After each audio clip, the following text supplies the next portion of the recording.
நாட்டின் 4வது தலைமை புள்ளியியல் நிபுணர் டத்தோ ஷாரி அப்துல் ரஹ்மான் நேற்று காலமானார் என்று மலேசிய புள்ளியியல் துறை தெரிவித்துள்ளது.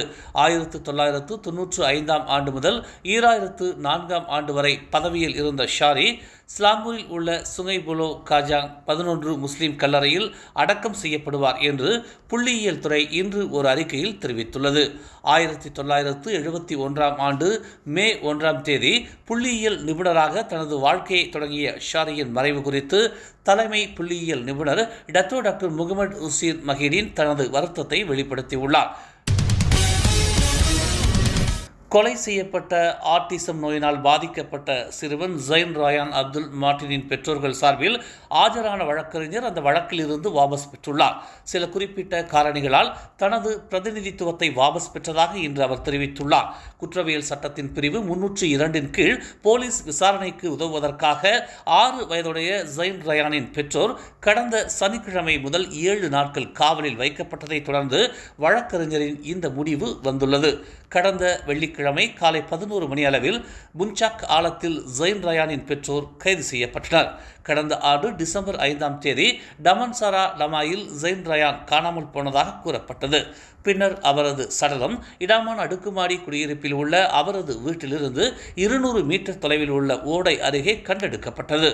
பிரேத பரிசோதனையில் அவரது கழுத்து மற்றும் உடலில் காயங்கள் இருப்பது தெரிய வந்ததால் அவர் கொல்லப்பட்டதாக முடிவெடுக்கப்பட்டது. முன்னாள் பிரதமர் டதஸ்ரீ நஜீப் துன் ரசாக் மற்றும் கருவூல முன்னாள் தலைமைச் செயலாளர் தான்ஸ்ரீ முகமது இர்வான் சரிகார் அப்துல்லா மீதான 6.6 பில்லியன் வெள்ளி மதிப்பிலான அரசு சொத்துக்கு எதிரான நம்பிக்கை மீறல் வழக்கின் விசாரணையை ஜூன் 19ஆம் தேதிக்கு உயர்நீதிமன்றம் ஒத்திவைத்துள்ளது. அரசு துணை வழக்கறிஞர் முகமது சைஃபுடின் ஹஷீம் முசாய்மி நீதிமன்றத்திடம் விசாரணை தேதியை நிர்ணயம் செய்யுமாறு கேட்டுக்கொண்டதை அடுத்து அரசு தரப்பு சமர்ப்பித்த ஆவணங்களை ஆய்வு செய்வதற்காக நீதிபதி டத்தோ முகமது ஜமீல் ஹுசைன் 2 வார கால அவகாசம் வழங்கினார். கடந்த 2018ஆம் ஆண்டு அக்டோபர் 24ஆம் தேதி நஜீப்பும் இர்வான் சரிகாரும் சர்வதேச பெட்ரோலிய முதலீட்டு நிறுவனமான IPICக்கு செலுத்திய தொகையுடன் தொடர்புடைய 6.6 பில்லியன் மதிப்பிலான மலேசிய அரசு சொத்தின் மீதான நம்பிக்கையை மீறிய 6 குற்றச்சாட்டுகளில் குற்றமற்றவர்கள் என்று ஒப்புக்கொண்டனர். குற்றம் நிரூபிக்கப்பட்டால் அதிகபட்சமாக 20 ஆண்டுகள் சிறை தண்டனை அல்லது பிறம்படி மற்றும் அபராதம் விதிக்கப்படலாம். EPF தரவுகளின்படி 4 உறுப்பினர்களில் ஒருவர் பணத்தை திரும்பப் பெறும் வயதை அடைந்த பிறகு 5 ஆண்டுகளுக்குள் தங்கள் EPF சேமிப்பை முடித்து விடுகிறார்கள் என்று பிரதமர் டதஸ்ரீ அன்வார் இப்ராஹிம் தெரிவித்துள்ளார். சர்வதேச சமூக நல்வாழ்வு மாநாட்டின் தொடக்க விழாவில் பேசிய அவர் EPF பலன்களின் மொத்த தொகையால் பல மலேசியர்கள் ஓய்வு காலத்தில் நியாயமான வாழ்க்கை தரத்தை பராமரிக்கவோ அல்லது நீண்ட ஆயுட்கால அபாயங்களை நிர்வகிக்கவோ முடியாமல் போகிறார்கள் என்று கூறினார். கூடுதலாக சராசரி மலேசிய மக்கள் தொகையுடன் ஒப்பிடும் போது முதியோர்கள் வறுமைக்கு ஆளாகிறார்கள். 29 விழுக்காடு மலேசியர்களுக்கு மட்டுமே ஓய்வூதியம் அல்லது ஓய்வூதியம் போன்ற வருமானம் உள்ளது என்று அவர் குறிப்பிட்டார். சுங்கை ஸ்லாங்கூர் நீர் சுத்திகரிப்பு நிலையத்தின் 1ஆம் கட்ட பகுதியில் பராமரிப்பு மற்றும் கழிவுகளை மாற்றும் பணி நாளை புதன்கிழமை காலை 9 மணி முதல் இரவு 7 மணி வரை மேற்கொள்ளப்படவிருப்பதால் Petaling, Klang, Shah Alam, Gombak, Kuala Lumpur, Hulu Selangor மற்றும் கொலஸ்லாங்கூர் ஆகிய பகுதிகளில் அட்டவணை இடப்பட்ட நீர் விநியோக தடை ஏற்படும் என்று தெரிவிக்கப்பட்டுள்ளது. பாதிக்கப்படும் பகுதிகளில் உள்ள பயணீட்டாளர்கள் போதுமான அளவு நீரை சேமித்து வைக்கவும் இடையூறு ஏற்படும் காலம் முழுவதும் நீரை கவனமாக பயன்படுத்தவும் அறிவுறுத்தப்படுகிறார்கள் என்று ஆயர்ஸ்லாங்கூர் நிறுவனம் தெரிவித்துள்ளது. பராமரிப்பு பணிகள் முடிந்து விநியோக முறை நிலைப்படுத்தப்பட்ட பிறகு பயணீட்டாளர்கள் ஜூன் 6ஆம் தேதி அதிகாலை 3 மணி தொடங்கி நீர் விநியோகத்தை கட்டம் கட்டமாக பெறுவார்கள் என்று எதிர்பார்க்கப்படுகிறது. ஜொகூர் அரண்மனையின் வேலியை வாகனம் ஒன்று மோதி தள்ளியதில் பெரும் பரபரப்பு ஏற்பட்டது.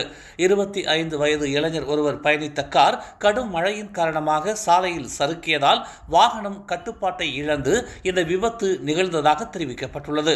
இச்சம்பவம் நேற்று மாலை 3 மணி அளவில் நிகழ்ந்ததாக தென் ஜொகூர் பாரு மாவட்ட போலீஸ் தலைவர் ACP ரவூப் செலாமாட் தெரிவித்தார். இச்சம்பவத்தில் சம்பந்தப்பட்ட இளைஞருக்கு எவ்வித காயமும் ஏற்படவில்லை. மது தொடர்பான அறிகுறியும் இல்லை என தெரிவிக்கப்பட்டுள்ளது.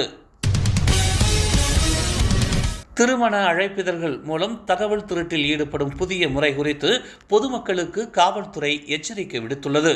பொதுமக்களிடமிருந்து தகவல்கள் மற்றும் நிதி தொடர்பான விவரங்களை திருடுவதற்கு மால்வேர் எனப்படும் தீங்கிழைக்கும் மென்பொருள் பதிக்கப்பட்ட திருமண அழைப்பிதழ்களை சமூக ஊடகங்கள் வாயிலாக அனுப்பும் மோசடி கும்பல்களால் இத்திட்டம் தீட்டப்பட்டுள்ளதாக அறியப்படுகிறது.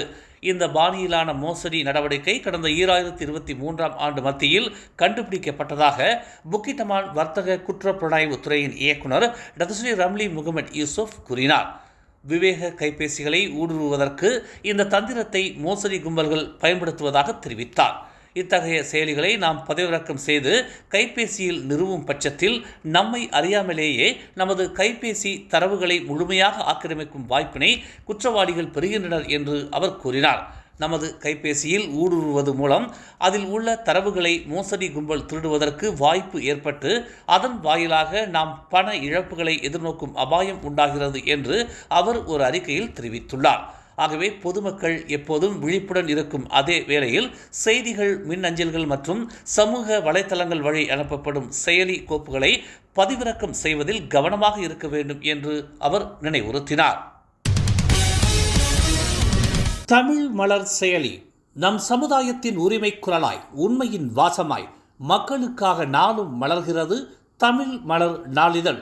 சமரசம் இன்றி சத்தியத்தின் பாதையில் வெற்றி நடை போடும் தமிழ் மலரின் இன்னொரு புதிய அத்தியாயமாய் தமிழ் மலர் செயலி இப்போது அறிமுகமாகவிருக்கிறது உங்களுக்காக. மலேசியாவின் ஆகச் சிறந்த தமிழ் ஊடகமாய் உள்ளூர் தகவல்களை உடனுக்குடன் தெரிந்து கொள்ள மலர்கிறது தமிழ் மலர் செயலி. விரைவில் எதிர்பாருங்கள். மேலும் செய்திகளை தெரிந்து கொள்ள தமிழ் மலர் நாளிதழை பாருங்கள். எங்களோடு இணைந்திருக்க மலர் டிவியை பதிவு செய்து கொள்ளுங்கள். உறவுகள் மகிழ்ந்திட விருப்பம் மற்றும் பகிர்வு சேவையை சொடுக்கிடுங்கள்.